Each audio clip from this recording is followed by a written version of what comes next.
Hello বন্ধুরা, আশা করি সবাই ভালো আছেন।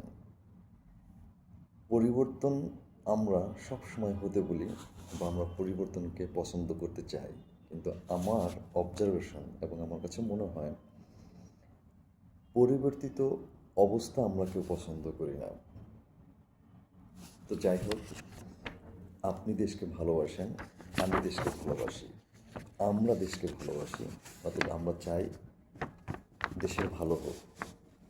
এবার সুযোগ আসছে সবাই মিলে একসাথে দেশ গড়ার। তো আমরা আগামী 12ই ফেব্রুয়ারি ত্রয়োদশ জাতীয় সংসদ নির্বাচনে সবাই ভোট দিব। সেখানে আরও একটা ভোটের অপশন রাখা হয়েছে, হ্যাঁ ভোট এবং না ভোট। আমি সর্বপ্রথম বলতে চাই, আমরা হ্যাঁ ভোট দিব নাকি না ভোট দেব। আর যদি হ্যাঁ ভোট দেই তাহলে কেন হ্যাঁ ভোট দিব, এবং যদি আমরা না ভোট দেই তাহলে কেন না ভোট দেব। আমি সবসময় যেই কথাটা প্রচার করতে চাই সেটা হলো, আমরা যেটা করব সেটা যেন অবশ্যই সচেতনভাবে করি। আমার কথা হলো যে আপনি যদি হ্যাঁ ভোট দেন তাহলে অবশ্যই আপনাকে জানতে হবে আপনি কেন হ্যাঁ ভোট দেবেন। আবার যদি আপনি না ভোট দেন তাহলে আপনাকে অবশ্যই জানতে হবে আপনি কেন না ভোট দিচ্ছেন। আর দ্বিতীয় কথা হলো, আপনি যদি দেশের ভালো চান তাহলে অবশ্যই আপনাকে জেনে বুঝে কাজটা করতে হবে।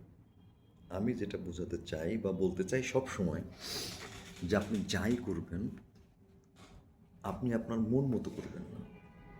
সৃষ্টির সেরা জীব আপনি আপনি সেটা জানেন, কিন্তু আপনার কার্যক্রম, আপনার চিন্তা ভাবনা যদি সৃষ্টির সেরার মতো না হয় তাহলে আপনার জন্ম কিন্তু বৃথা।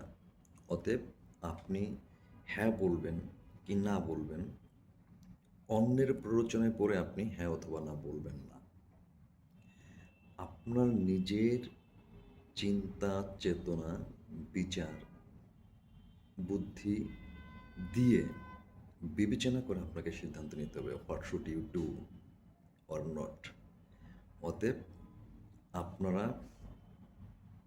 যদি দেশের ভালো চান তাহলে আমি বা আমার মতামত হলো আমি হ্যাঁ ভোটটাই দেব।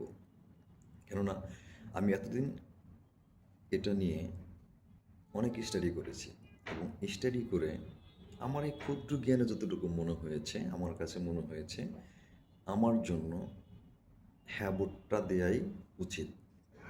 তো আপনার জন্য কোন ভোটটা দেওয়া উচিত আপনাকে অবশ্যই বিচার বিবেচনা করুন, আপনাকে বিচার বিবেচনা করুন, আপনি বিবেচনা করুন, দেন you should take a decision, and it is time to take a decision.